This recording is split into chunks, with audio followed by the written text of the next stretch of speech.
When it comes to romantic relationships, what are some common mistakes women make with men? Subtle hints are pretty useless. I have seen a weird mentality that I can only describe as someone trying to win in the relationship. Either you both win or you both fail. Responding negatively when he tries to get closer to you by sharing sensitive personal information. I think when women do that, the relationship is pretty much over. Stop waxing on about your perfect ex in an attempt to make us jealous. It has the opposite effect. If a guy does something wrong, girls seem to just give the cold shoulder. Speak what's on your mind and tell the guy what he did wrong. He can't fix it if he doesn't know what he did. The I can change him syndrome. Guess who usually gets blamed right after it doesn't work out? Slightly smiling face. Women try to use sex to get a relationship. It doesn't work like that for us. Mismatches effort. I was going to say not enough effort, but there are definitely some women putting in way more than a guy deserves.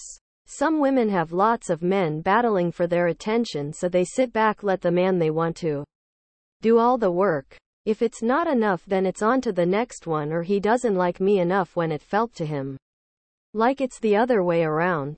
Then there's the flip side. A woman doing all the work for the man she wants who doesn't care at all about her. Or won't act like it. That dumb I want him to fight for me bullshit. If being with you is a fight, it's not worth it. It should be easy to be with you. Remember, dating is supposed to be fun and it's not supposed to be hard. Thinking the bad boy isn't going to hurt you. Expecting us to know how they feel at all times instead of just saying it out. A book could be written about that. 1. You won't change him. You may try, but it will usually backfire in some way. 2. A lot of things you value in a relationship.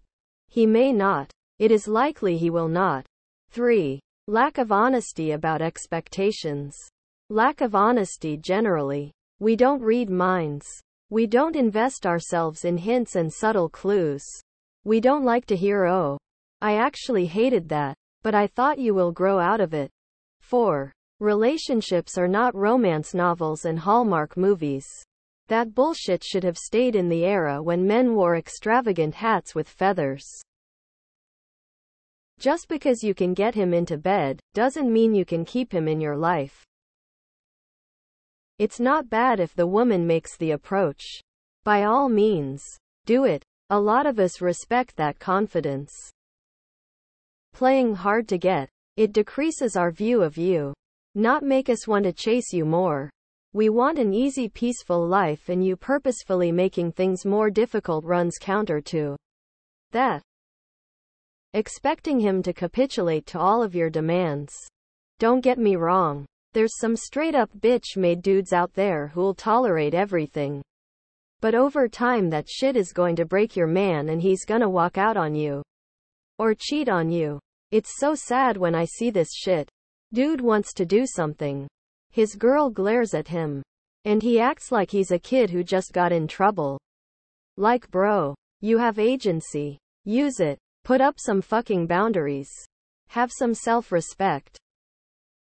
Aside from the stuff that was already mentioned, a lot of women tend to view sex or intimacy in general as transactional in a relationship. He did a thing I wanted, so I'll reward him with sex. I'll do XY thing I don't actually like cause it's a special occasion.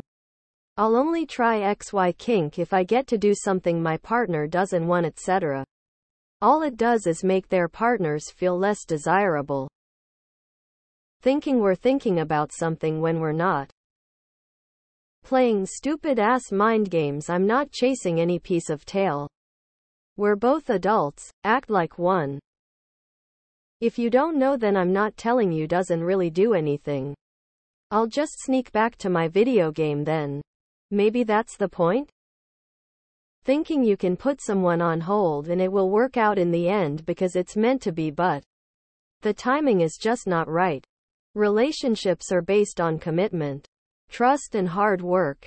If you dip when a challenge presents or you get curious about what's out there, then you should know you are irreparably damaging any potential for a future with that person.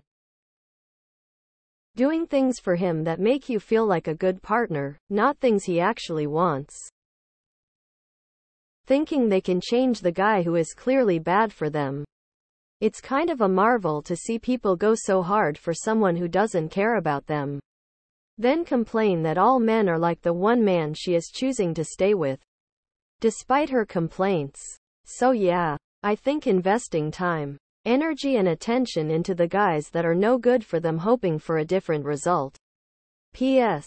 If they do succeed in changing him, then he isn't the man she fell in love with anymore.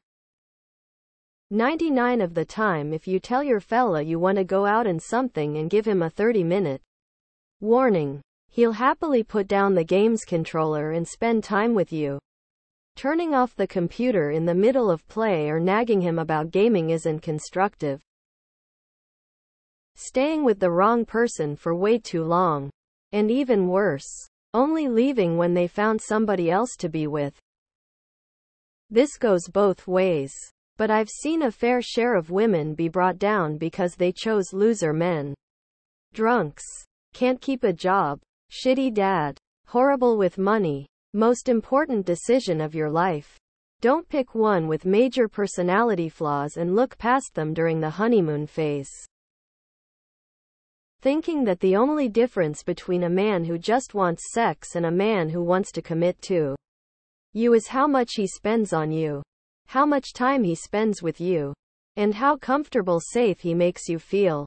The two can often be indiscernible from one another, but common wisdom tells women that fuckboys and good guys are always wildly different.